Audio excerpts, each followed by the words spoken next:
Welcome back to MMA Al Dente. I am the guy who picked Roman Kopylov to defeat Paulo Costa.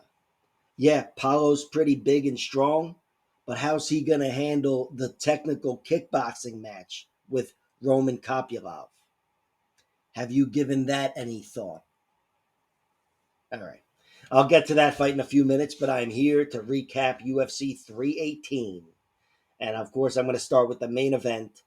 Dustin Poirier getting a great send off, walking out on his own 2 feet, which is all I really wanted here, but suffering a defeat to Max Holloway. I don't know why I couldn't just say Max Holloway beat Dustin Poirier. Whatever.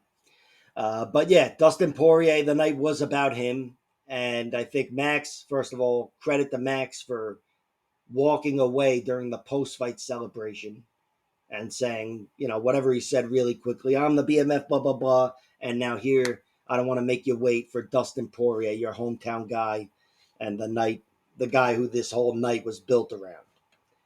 Max, and then he came back afterwards and was like, let's fucking go. He's the fucking best. Cheer for Dustin Poirier. He looked like somebody who was trying to be very classy, but was just shot up with adrenaline, which is pretty much what happened. Max was fucking riding high, and it was like watching the Ultimate Warrior try to make a classy gesture. And yeah, I'm talking about the old pro wrestling character.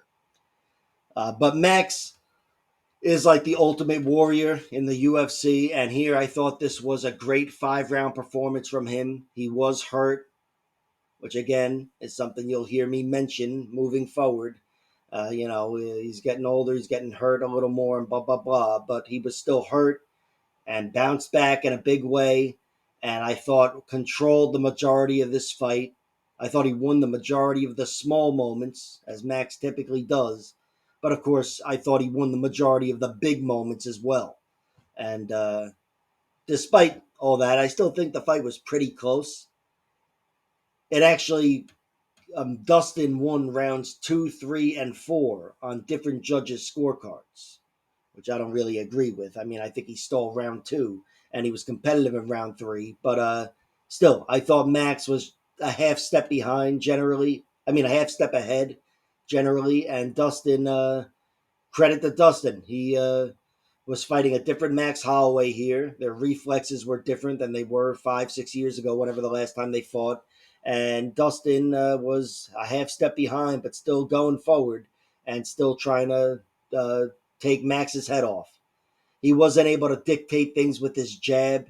Here, Max Holloway was the one moving too well to let that happen. But Dustin was the one who was largely taking the worst of it all, and still moving forward. And I thought he showed grit and the rest of it, and walked out on his own 2 feet. That's all I wanted from this fight, was for Dustin to just not get knocked out. I'm sure he suffered some mini concussions, if that's even a thing. I don't know. I heard that was a thing once, but could be bullshit. But regardless, if they are a thing, he probably suffered a few of them.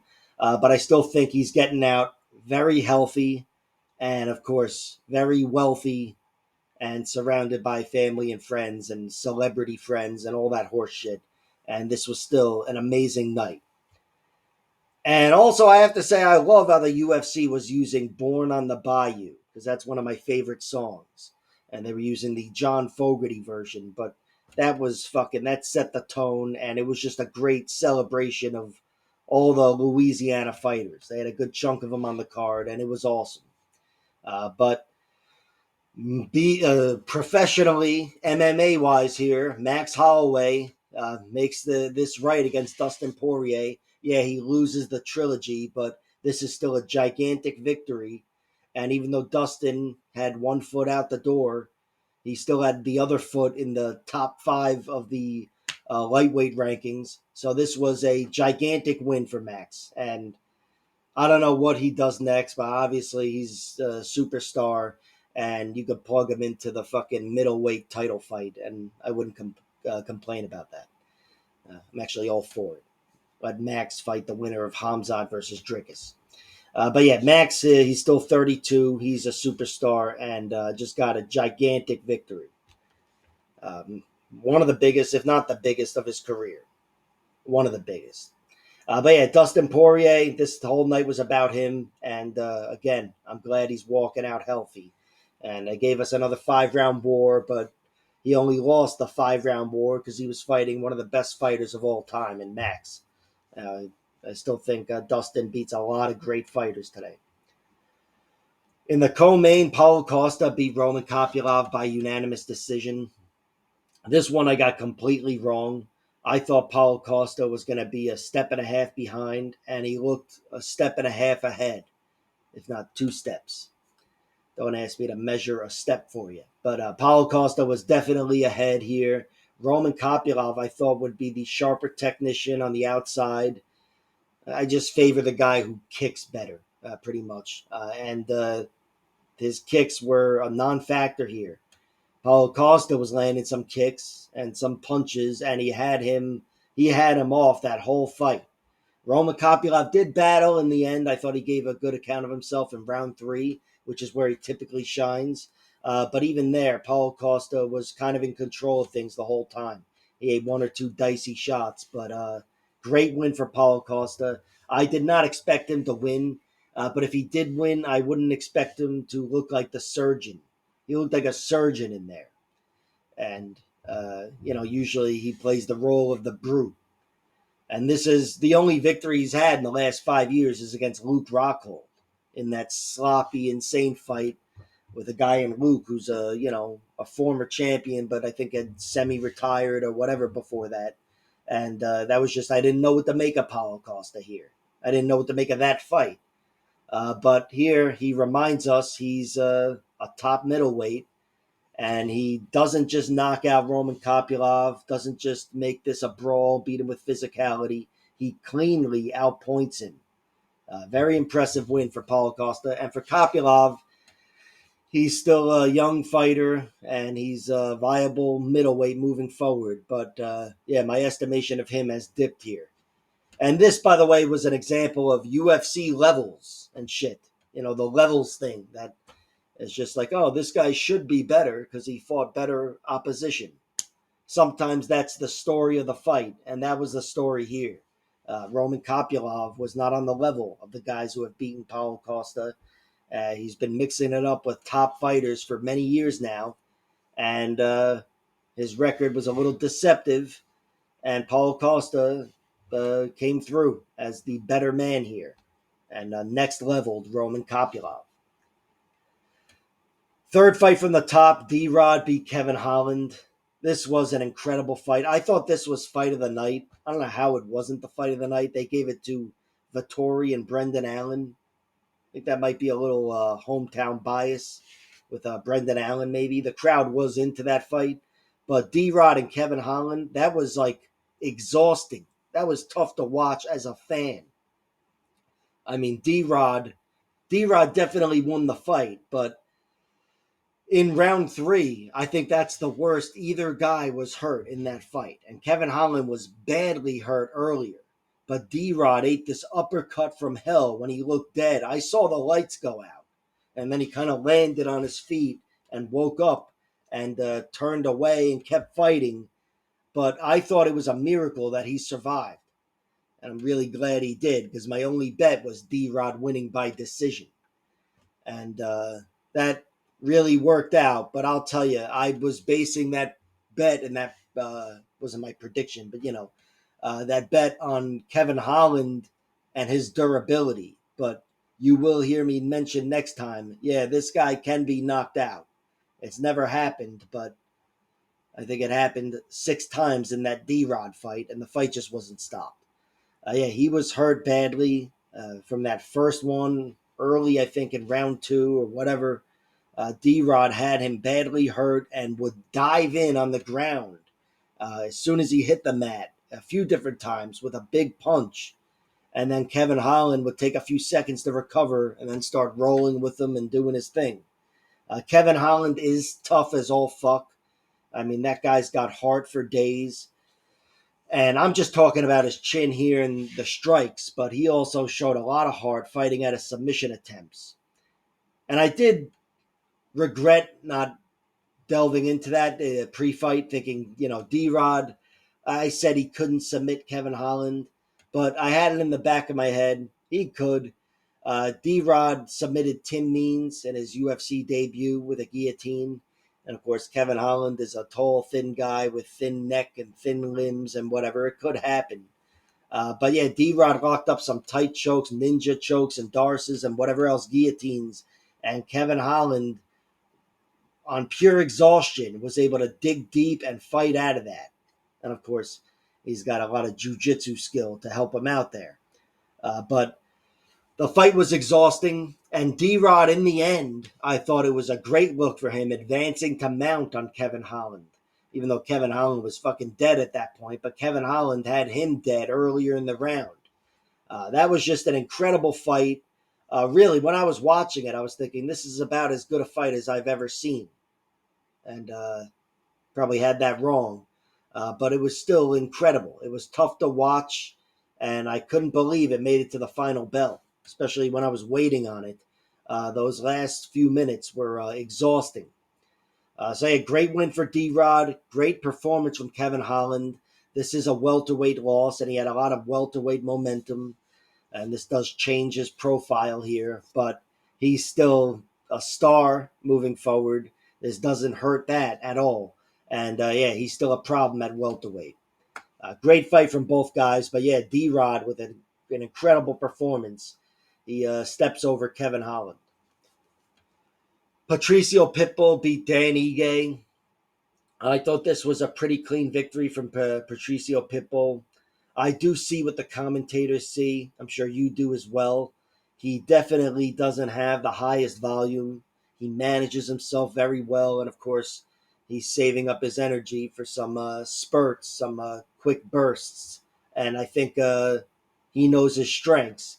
But there are guys like the guys that are going to beat him, and it could have been Dan Ige, are going to outland him. He's definitely not the most active guy, and I think that'll cost him.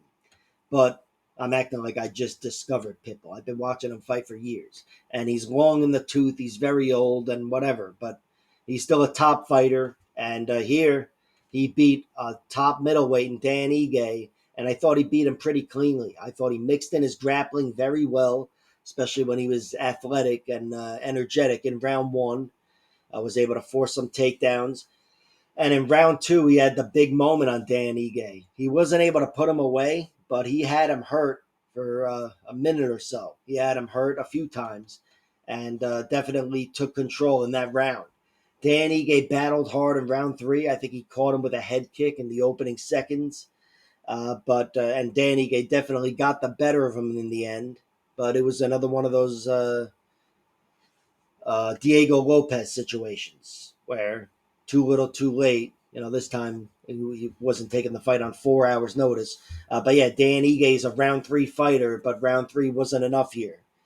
Pitbull, just like Diego Lopez, banked those first two rounds and won the fight.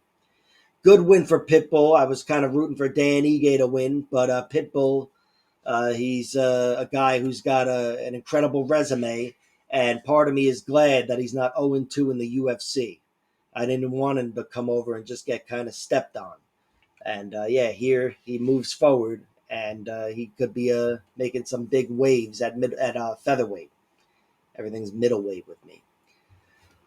Michael Johnson beat Daniel Zellhuber. This was an incredible fight. I thought Michael Johnson was leading the dance with his boxing, but Daniel Zellhuber was cracking him with kicks for the whole 15 minutes. Definitely a close fight, but I feel like not enough of those kicks were clean. They were all blocked pretty much, and Michael Johnson landed the cleaner strikes throughout the first two rounds. Really, round two, I feel like I had Zellhuber up until Johnson dropped him. And that was still a pretty close round, but Johnson definitely had the biggest moment. And yeah, I thought Johnson won the first two rounds and then fought wisely in round three and was able to keep Zellhuber off of him. And in the end, the 39-year-old veteran I'm 39, by the way, so I'm living vicariously through him. But he takes out the 6 foot fuck 26-year-old in Daniel Zellhuber, and I thought Johnson looked incredible here. He's got a lot of momentum now. He's calling for big things, Max Holloway and whatever. I don't know if he's going to get that, but he, despite his losses, he's got enough valuable wins where, yeah, Michael Johnson, he's got an incredible resume and a long history. He might be able to make big things happen with another few victories, especially if he gets big fights. And on the feet, Michael Johnson's a problem for anybody with his speed, his boxing, and with his power, which is really more a case of his speed, but he's got knockout prowess as well.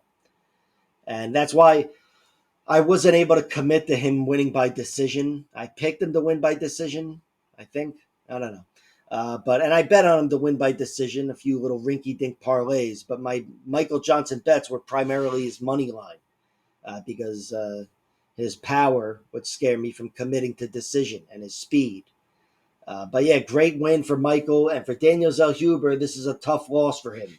Michael Johnson, again, might be making big waves moving forward. It feels weird saying that. But despite that, Zellhuber's the 26-year-old who was a 7-1 favorite here, or whatever he was. He closed as a big favorite. Johnson was 6-1.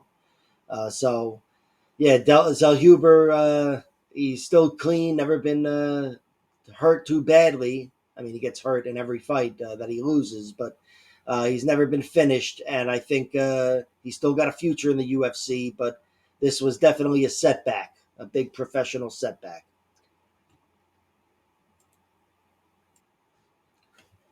Vinicius Oliveira beat Kyler Phillips in the prelims main event. I thought this was a competitive fight, but cardio was the difference. Kyler Phillips looked incredibly sharp early on. Just athletically, he was too fast for Vinicius, and he made a lot of that advantage, cracking him with some really good shots. And Oliveira, despite looking really fucking solid physically, I do have doubts about his chin. He's been put out a few times, and Phillips definitely cracked him. But Vinicius Oliveira was slowly gaining on him and gaining on him throughout round one, and then throughout round two and round three. Kyler Phillips really stood tall in the end, and I thought he looked tough, but his cardio gave way, and Vinicius Oliveira was that same Terminator we've seen throughout his UFC career so far, and he outlasted Kyler Phillips and really beat him down. And I thought it was a great performance from Oliveira. Even though he's doesn't have too many finishes inside the UFC so far, he's fighting excellent competition, and he's looking great, outlasting all of them. Kind of like Joshua Van, to be honest. He may not be nearly as active as Joshua Van, but he makes up for it with power and pressure. And again, he's got the cardio to back all this shit up. Vinicius Oliveira, he's a problem. And here he steps over a solid bantamweight. I don't know anybody's rankings or whatever, but Kyler Phillips done enough in the division to probably have a ranking. Again, I don't fucking know. But Oliveira looked awesome here and gets a big win. And Kyler Phillips, unfortunately, he gets another loss that's attributable to cardio, and that is something you'll hear me mention moving forward. I'll say he lost to this guy and that guy and that guy, and he lost round 2 and 3 and this one and that one and that one. It's no coincidence. It's a trait of his. And, that's probably something that comes with having that kind of movement early on and having that style. But, yeah, he's got advantages he's got to exploit on other fighters, and maybe it just will always cost him cardio-wise. But, yeah, he definitely it's been responsible for all his losses, so maybe he needs to think about changing his style. Brendan Allen beat Marvin Vettori by decision. I thought Brendan Allen won this fight. I picked Marvin Vettori to win by decision. And I actually thought we were going to get the fight I expected when they were grappling in round one. Brendan Allen took him down. I think put both hooks in and threatened him with a few chokes. And had some good ground and pound and looked really good, but then he got reversed, and Marvin Vettori kind of sat in his guard. And I said, "Oh, this is the fight I was expecting," but it wasn't. I think Allen got up at the end of round one anyway, but throughout the rest of this fight and really the most of this fight, it was a striking fight, and I thought Vettori was very game, but a half step behind. In the end, having bet on Vtori, I thought, yeah, this could go either way. There's a chance he wins the decision, but in my heart, I knew he didn't really deserve it. Brendan Allen, even without the crowd backing him up, Brendan Allen won that fight. And I thought the crowd would be taken out of the equation if they were grappling, because there's not as much for the crowd to do there. But still, Brendan Allen, a great win over Marvin Vettori. Marvin Vettori is not certainly not the cleanest fighter. He's not the best technician. He's not the best at any department. But he is a guy who did challenge for the middleweight title a few years ago. Say what you will about the division, but this is a solid victory for Brendan Allen. A great bounce back win, and I thought he looked good down the stretch, which is another great look for him. And for Vettori, sucks for him. His brother died earlier this year in a tragic way, and he definitely wanted to win this on the personal front with Brendan Allen because they, had their little scuffle. But Vettori still got to showcase his toughness. He is one of the toughest men in the sport, and he's tough at middleweight with gigantic men throwing punches at his chin. I thought he was rocked a few times, but he stood his ground, had enough firepower to scare Allen off, and in the end, like I said, made it close enough where there could have been a robbery, I guess. That's my little cherry on top for Vtori. Nikolai Veretnikov beat Francisco Prado. This was a very good fight. Sloppy but fun. Prado, I thought, had the better positioning on the ground, advancing the mount, but he wasn't able to dominate Veretnikov. And Veretnikov, I think he's definitely weak on the ground, but he was able to reverse position with guillotines and shit, and just leverage fucking headlocks and whatever. But he was able to do that throughout this whole fight, where I thought he was exhausted in round two. I thought he definitely scrapped here. I thought he got the better of Prado early when he was technically sharp, and really made him pay with his physical advantages and his knees and shit. But in the end, it could have gone either way. I thought Prado definitely could have won this fight, could have won the decision when it was all said and done. But Veretnikov, I think, barely did enough in round two to get the nod there. I have to rewatch the fight, but I think that's what happened. He won round one, barely won round two, and Prado won round three. And for Prado, it's another loss where he wasn't finished, but he doesn't have the prettiest UFC record, and I don't know what this means for him. This could be it. But if it is it, I don't think he's a guy that you can write off. He might be back in the UFC before long. And he's still only 23 years old or whatever. So it might be good for him to actually be cut. Listen to me. That should work for the UFC. Teba Bega Gautier beat Robert Valentine by TKO in 70 seconds.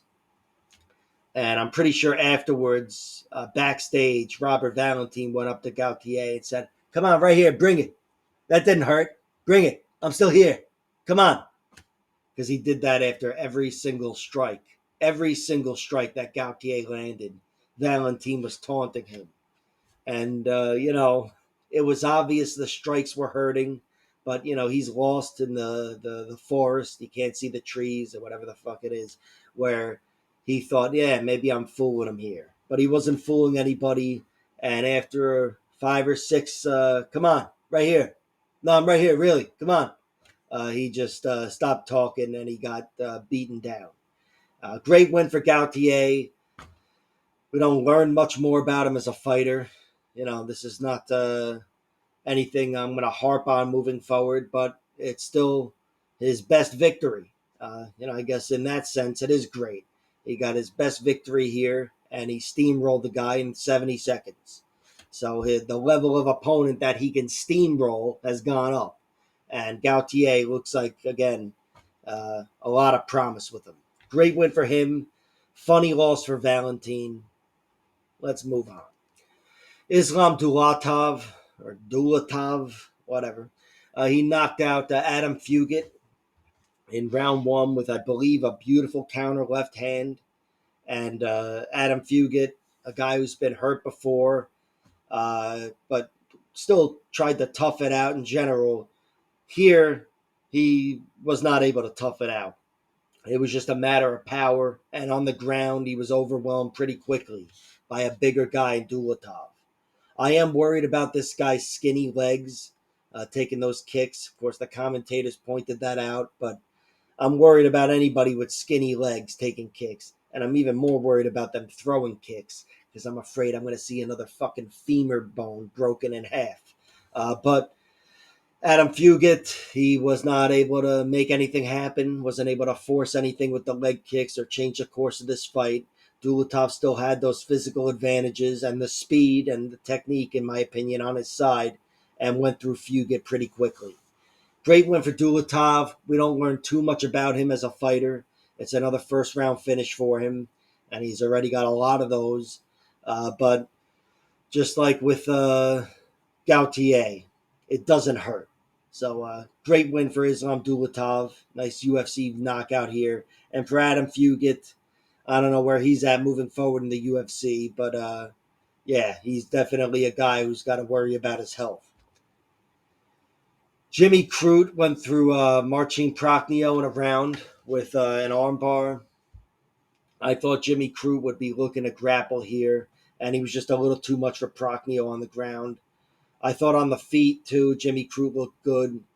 He looked really physical, and he tried to make this a physical fight. Prochno was not able to matador him, and Jimmy Crute just forced the kind of fight he wanted. More physical in the striking realm, where he had a power advantage, and of course in the grappling realm, where he had a strength and grappling advantage.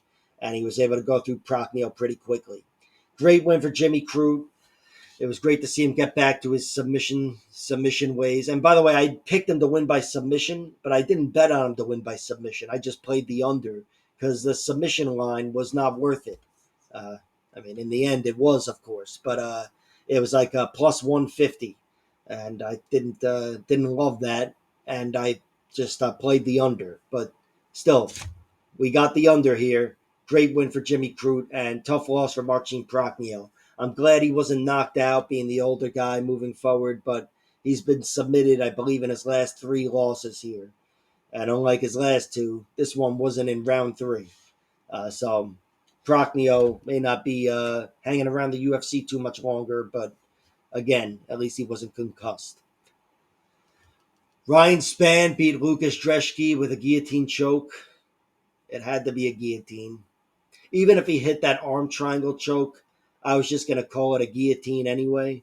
But yeah, Ryan Spann on the feet. I don't remember what happened, but not much, I guess. But he took the fight to the ground with a big double leg.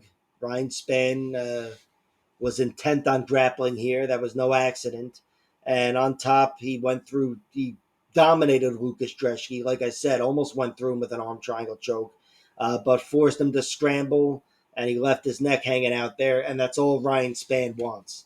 He locked up that choke. It's his signature choke. I don't know how many he's got, but it's the equivalent of Ronda Rousey with the armbar.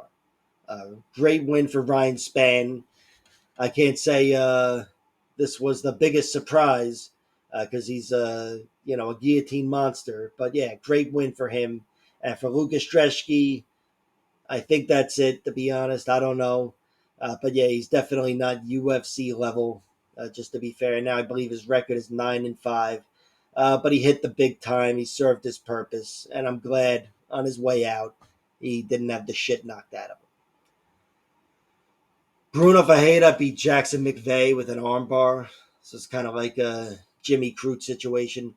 But yeah, Bruno, a great win for him. I thought he'd get the win by knockout, but of course he's a well-rounded guy.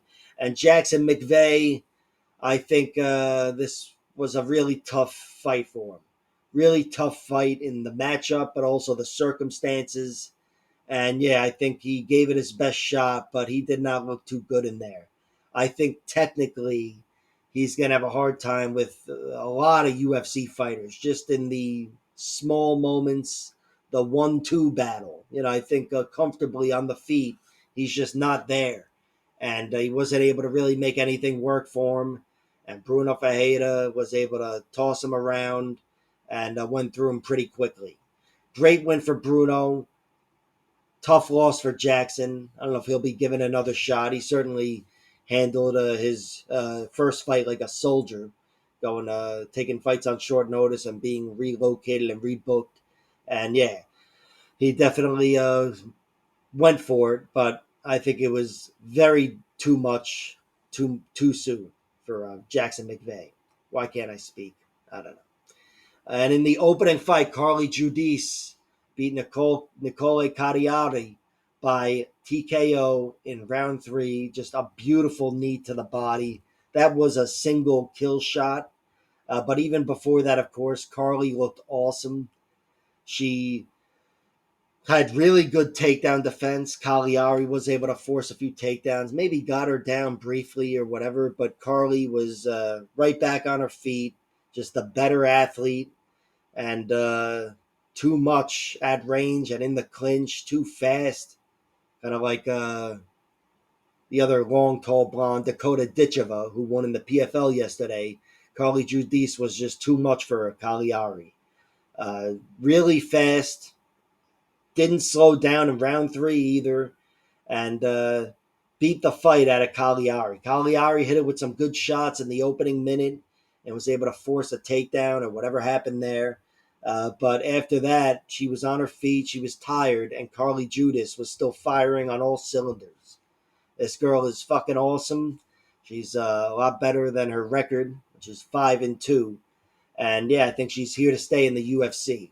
And for her to get another finish like that, she's got all finishes in her professional career so far. It's a great look. A decision wouldn't have hurt either. She went all 15 minutes. But a round 3 kill shot is even better. And again, she looked great throughout all 12 minutes of that fight. So yeah, great win for Carly Judis. Tough loss for Nicole Cagliari. It's the first time she's ever been TKO'd. She was only ever submitted once. Both are in round 3, which maybe you'll hear me mention that moving forward. But yeah, altogether, a great event.